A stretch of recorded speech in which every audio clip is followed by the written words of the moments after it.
নমস্কার সবাইকে। আমি Payel Chakraborty, community health officer of Jhargram, West Bengal.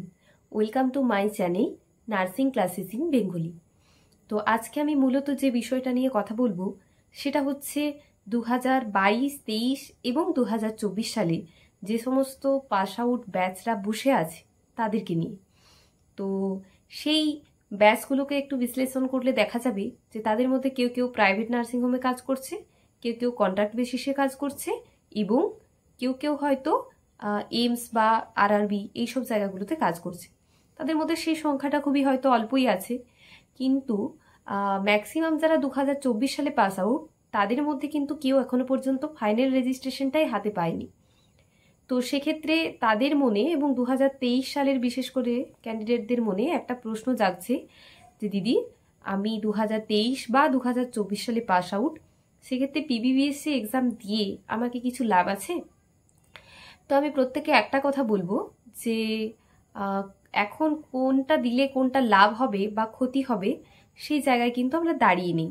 এখন সালটা হচ্ছে 2025, তাই তোমার কাছে যে অপশনটা আগে আসবে তুমি সেটাকেই ফার্স্ট প্রায়োরিটি দেবে। মানে আমার নিজস্ব ওপিনিয়ন অনুযায়ী আমি তোমাদেরকে বলছি, যেটা তোমার কাছে ফার্স্ট আসবে আগে সেটাকেই তুমি অ্যাকসেপ্ট করবে, ঠিক আছে? তো পিবিবিএসসি এক্সাম দেওয়াটা কোনো খারাপ কিছু নয়। পিবিবিএসসি এক্সাম তুমি দিতে পারো এবং তুমি পিবিবিএসসি এক্সামে ক্র্যাক করে ট্রেনিং কোর্সটাও করতে পারো। সেই সাথে সাথে যদি গ্রেড 2 বার হয় তখন তুমি সেখানে ইন্টারভিউ দাও। যদি ইন্টারভিউ দেওয়ার পর তুমি পেয়ে যাও, তাহলে আমি বলবো সেক্ষেত্রে তুমি পিবিবিএসসি এক্সামটা ছেড়ে, পিবিবিএসসি কোর্সটা ছেড়ে তুমি জিএনএমেই জয়েন করো। কারণ এখন চাকরির অনেক শর্টেজ, ট্রেনিং তো অনেক মানুষই করছে, চাকরির তো কোনো গল্প নেই।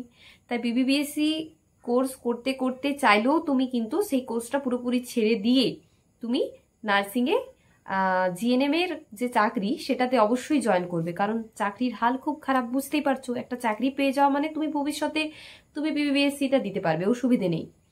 তো সেক্ষেত্রে অবশ্যই তোমরা চাইবে যে পিবিবিএসসি এক্সামটা যদি তোমরা পেয়ে যাও হাতের কাছে, তাহলে কিন্তু তোমরা অবশ্যই সেই পিবিবিএসসি ট্রেনিংটা কিন্তু করার চেষ্টা করবে। প্রত্যেককেই বলছি, 2023 এবং 2024-এর ব্যাচকে। এবার রইল বাকি গ্রেড 2 এবং সিএচও। দেখো এখন যেরকম ক্রাইটেরিয়া চলছে, যেরকম পরিস্থিতি চলছে, সেই জায়গায় দাঁড়িয়ে ওবিসি কেসের যে একটা মামলা চলছে সেটা তো তোমরা জানো। ওবিসি কেসের প্রথম ধাপ একটা সমাধান হয়েছে যে 140টা জাতিকে নিয়ে কিন্তু ওই 17% রিজার্ভেশন নিয়েই কিন্তু সমস্ত কিছুটা করতে হবে সরকারকে। তো সেই জায়গাটার ফলাফল এখনো পর্যন্ত ঠিকঠাকভাবে আমাদের কাছে না আসায় পুরোপুরিভাবে সমস্ত রিক্রুটমেন্টগুলো বার হচ্ছে না, না বার হচ্ছে সিএসও, না বার হচ্ছে গ্রেড 2, কোনোটাই হাতে পাওয়া যাচ্ছে না। তাহলে সেক্ষেত্রে তোমাদের এই পিবিবিএসসি এক্সামের একটা অবশ্যই অপরচুনিটি আছে। এই এক্সামের অপরচুনিটিটা কি একটু বলে দিই। এটাতে যদি তোমরা এক্সামটা দিয়ে থাকো তাহলে ভবিষ্যতে তোমাদের এইমস, এসিক এই সব ধরনের এক্সামগুলোতে বসতে সুবিধা হবে। কারণ জিএনএম যদি করে থাকো তাহলে কিন্তু 50 বেডের হসপিটালের সাথে 2 বছরের কিন্তু এক্সপিরিয়েন্স লাগে। কিন্তু যদি তুমি পিবিবিএসসি এক্সামটা মানে পিবিবিএসসি ট্রেনিং কোর্সটা কমপ্লিট করে থাকো তাহলে সেক্ষেত্রে তোমার আর কোনো আলাদা করে এক্সপিরিয়েন্সের দরকার হচ্ছে না, তুমি এমনিতেই কিন্তু এক্সামগুলোতে বসতে পারছো। সেক্ষেত্রে একটা ভালো বিষয়।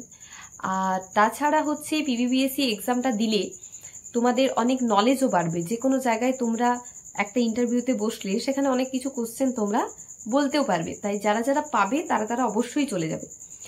এবারে কথা হচ্ছে যে পিবিবিএসসি এক্সামটা আমি ফার্স্ট অ্যাটেম্পটেই কিভাবে ক্র্যাক করব। তো ফার্স্ট অ্যাটেম্পটে ক্র্যাক করতে গেলে যেটা লাগবে আগে হচ্ছে নলেজটা অবশ্যই থাকা দরকার।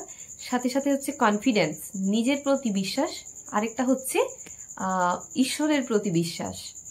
তো নলেজ, কনফিডেন্স এবং ঈশ্বরের প্রতি বিশ্বাস, এই তিনটে জিনিসকে যদি তুমি এক করতে পারো, আমার মনে হয় পার্সোনালি ওপিনিয়ন যে তুমি এই পিবিবিএসসি এক্সামটা কিন্তু ক্র্যাক করতে পারবে।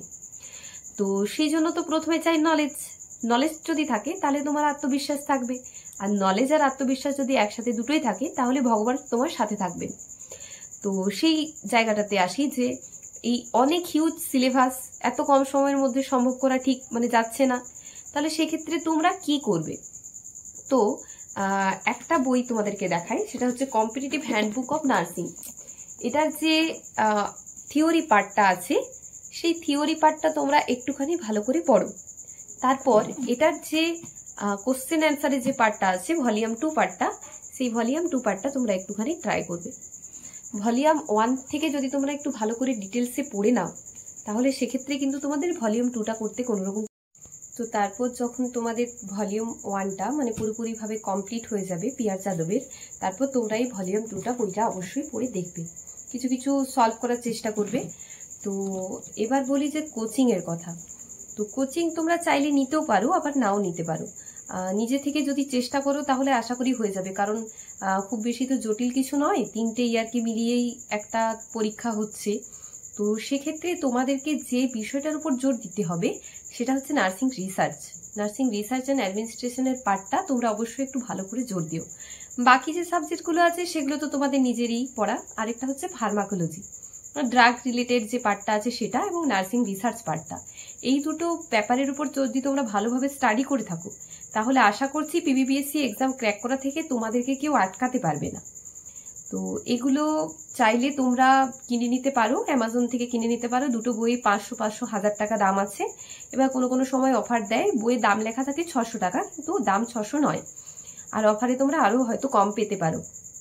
আর আমার একটা ভিডিওতে এই বইগুলোর লিঙ্ক কিন্তু দেওয়া আছে, আমি আবার লিঙ্ক দিয়ে দেবো, তোমরা চাইলে দেখে নিতে পারো। তো আরেকটা যে কথা বলছি সেটা হচ্ছে ফার্স্ট অ্যাটেম্পটে কিভাবে ক্র্যাক করবে। তোমাদেরকে পড়ার সময়টা বাড়াতে হবে, যেরকম সময় তোমরা পড়ছিলে সেখান থেকে আর একটুখানি বেশি সময় করে তোমরা পড়াশুনোটা করো, তাহলে আশা করি তোমাদের মানে এক্সামটা দিতে কোনো অসুবিধা হবে না। আর তাছাড়া হচ্ছে ফার্স্ট অ্যাটেম্পটে ক্র্যাক তো অনেকেই করে না এমন নয়। যদি ফার্স্ট অ্যাটেম্পটে না হয় তো কি হবে, সেকেন্ড অ্যাটেম্পটে করবে।